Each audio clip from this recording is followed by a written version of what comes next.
Hi, this is Janice with the Lyme Evangelist and Just Living Like This with Lyme. And I'm going to talk to you today about being a parent of a Lyme child. It is something very near and dear to my heart. I have two, and I know that it's a very hard job to be a parent of chronically ill kids. And I'm going to talk to you about my own struggle a little bit. And, I discovered after I crashed and got really, really sick, I discovered the connection between my kids and Lyme and congenital passing of Lyme in utero.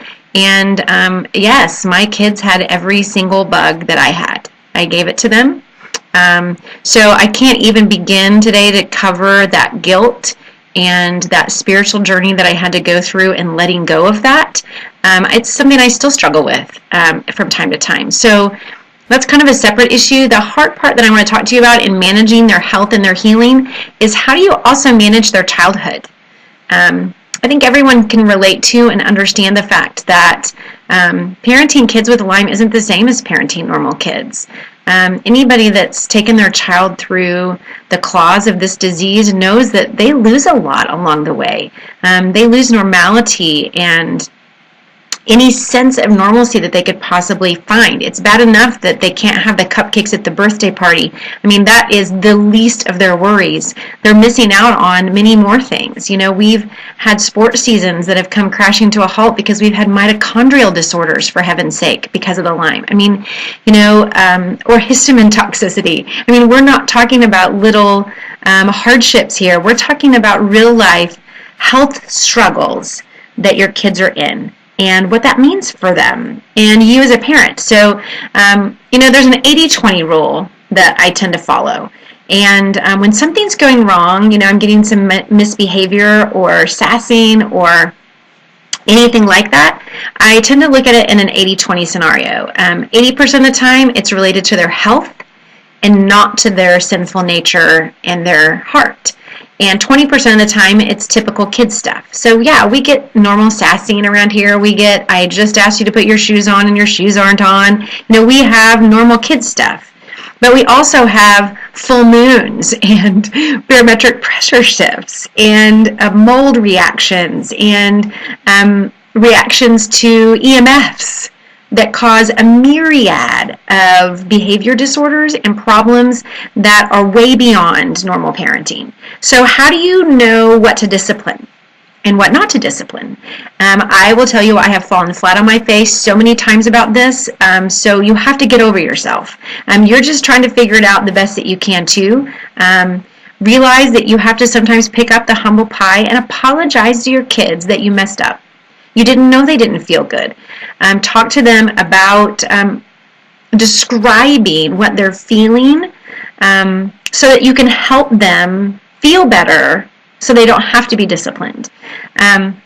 Sometimes I feel like the most important thing that I have in parenting is to get them well, but they might leave the house and not know how to do laundry or talk without food in their mouth or listen to their teachers. I don't know. Sometimes I feel like that I am failing in all those areas. But I also know that I have to realize that I only am one person and I have just so much time in the world. I can cover what I can cover, and that's the best I can do. I do hope that they know that their character is being built, and that is more important than a lot of other things in the world. So, how do you discipline? When you don't feel good is not a great time to discipline because you're more irritable, you're more frustrated.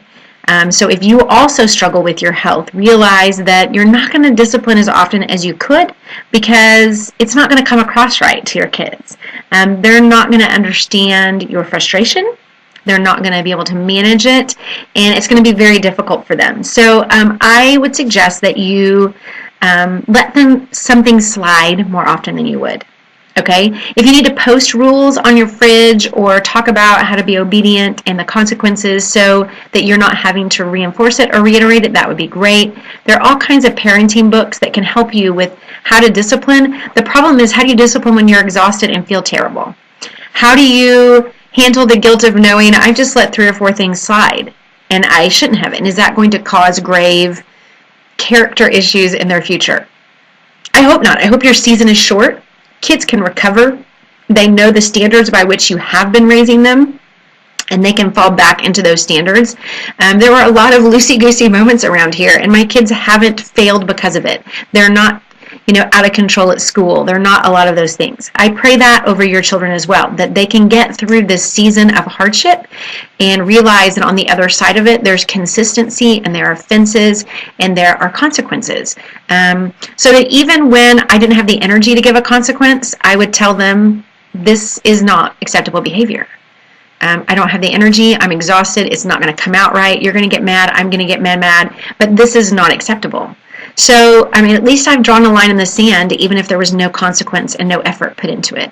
The other thing is to remind yourself that they are healing too. And they can't describe, as a grown-up, it was so hard to heal. I can't imagine doing it as a child without the maturity and the experience of life that I've been through and my faith that's deeper. And they don't have all that to fall back on. They have to rely on your strength in their healing. So when they don't feel good and you're getting really bad behavior, just take a minute and say, do you feel okay? Oh, wow, we shouldn't have had those cupcakes at Grandma's house. I think that's making you feel bad. How about we see if we can remedy that or take a detox bath or do something to shift it or change it so that we don't end up spiraling out of control and I regret it and you have a consequence or lose a privilege of going to a party that you want to go to. Let's try to get that out of the way first and see if we can get to a place where we can coexist within the boundary of our home. A lot of times I second-guessed myself for some of the things that I tried to keep doing despite the fact that I didn't know that we could handle it from a behavior standpoint or a health standpoint. But you can't regret that either. You have to let your kids live.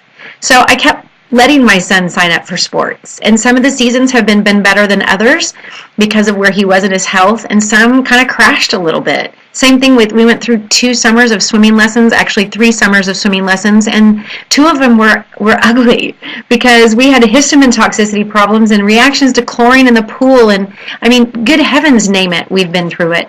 But I wanted my kids to learn how to swim, and I couldn't find a saltwater pool. So, what do you do about that? What risks do you take knowing that 80% of the trouble that you're going to have is related to health and not sinful nature?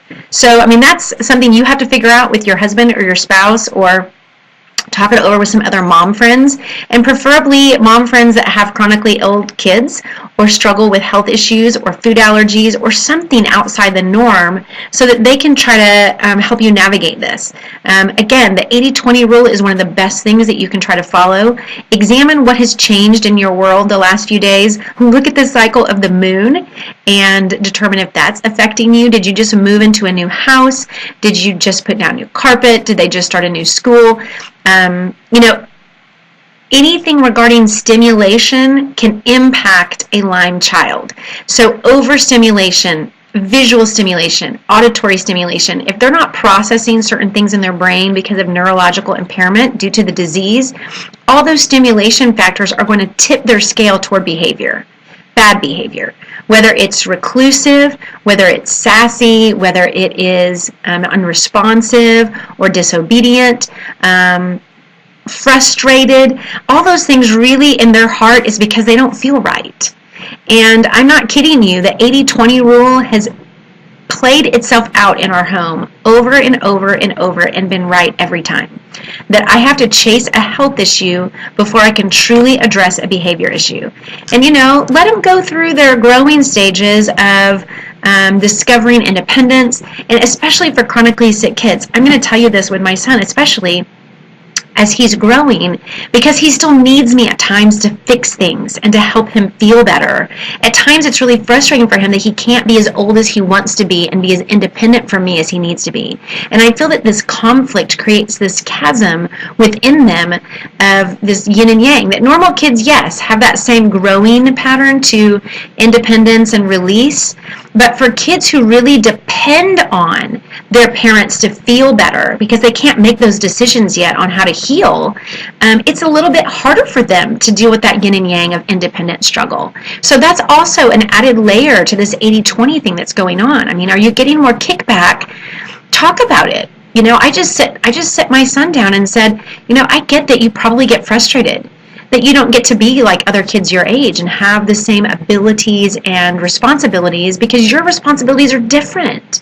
We focus on healing in this house, not on, earning privileges for video games all the time. We're just in a different place. And so we just talk about it honestly. And I just pray that the character of their heart grows to understand that it's more important. If you guys have questions, email them to me on my Facebook page, private message me, or on my wall, and we can start having this video conversation be a question and answer. If there are more questions you have about parenting sick kids with Lyme, please let me know so I can tell you what has worked or not worked in my experience and some of the other women that I know who are warriors fighting the same thing for their kids. So here's to healing and being better parents to your Lyme kids.